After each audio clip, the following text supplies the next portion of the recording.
for us to visually see anything and try and correlate that to any of the sensors or data that we have on the vehicle. Exactly. That is why we shifted our launch window so that we could have that daylight in order to improve our observations of the vehicle. So not only are we getting all the raw data from all the sensors that are on board Starship, but we also have multiple cameras and assets out there that are watching the vehicle and will also be able to tell us with this visual story that is also very, very important.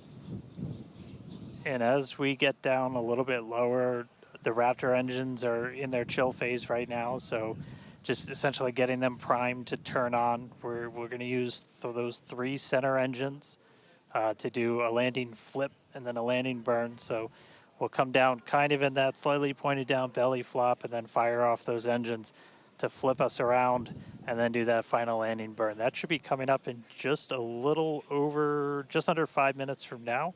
And then hopefully we start hearing some call outs on transonic and subsonic as we slow down. Again, once you hear Starship as subsonic, keep a close eye on the flaps. They're going to be working overtime essentially to maintain control of the ship as we get a little more aggressive with this.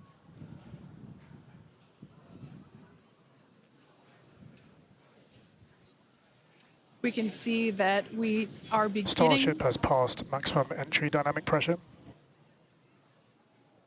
All right, great call out there. But we can see on this view here that we do have some heating there on that looks like one of the forward flaps on Starship. This is to be expected. We knew that the vehicle would perform differently than what we had seen on Flight 5. This is actually really good data because it tells us what parts of the vehicle at this, what will soon be a higher angle of attack once we drop down below the speed of sound.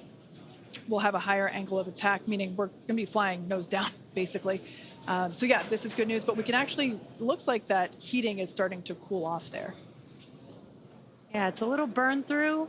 Again, it is important to note when we start seeing that through the ship's descent as well. So like Kate was saying, we're getting some really good data here.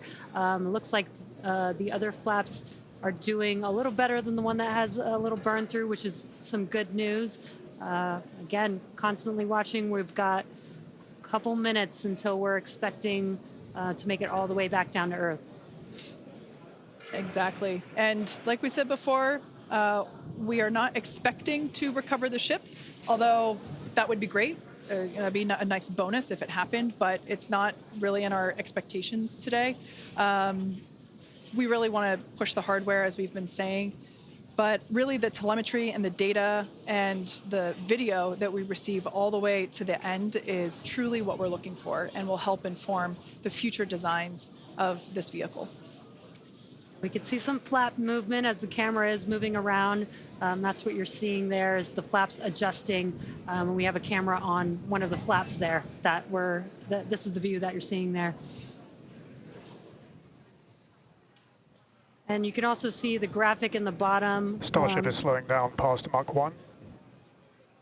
And call outs aligning with this. You can see the orientation of the vehicle starting to change. You can follow that graphic at the bottom of your screen.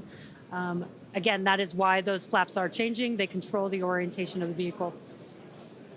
Yeah, there are 4. This is, Go ahead, Dan. Starship has started the subsonic belly flop, remains on a good trajectory.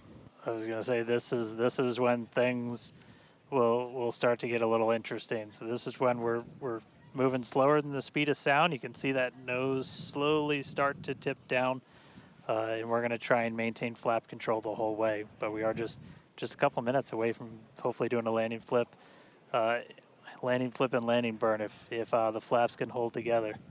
Yeah, this is such a cool view. This reminds me of when we first performed the belly flop maneuver on the high altitude test with serial number 8. We saw the ship come back through, and I always wondered what it looked like from the ship's perspective, and this perspective, I think, helps inform that. We will be, as Dan said, we will be dipping down a little further and really be flying nose first.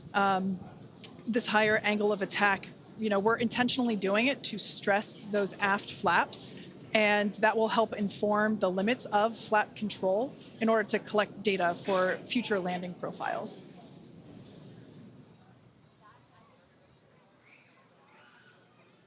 I mean, we're looking good so far. We've just got about 5 kilometers in altitude to go. We'll ignite the engines when we're still just a couple hundred meters over the ground, do that flip. Starship is and passing landing through burn. 5 kilometers altitude, remains on a good trajectory. I have a feeling this is going to look so cool as it passes through the clouds. Obligatory shout out to the entire avionics team on Starship. And there's that nose down orientation.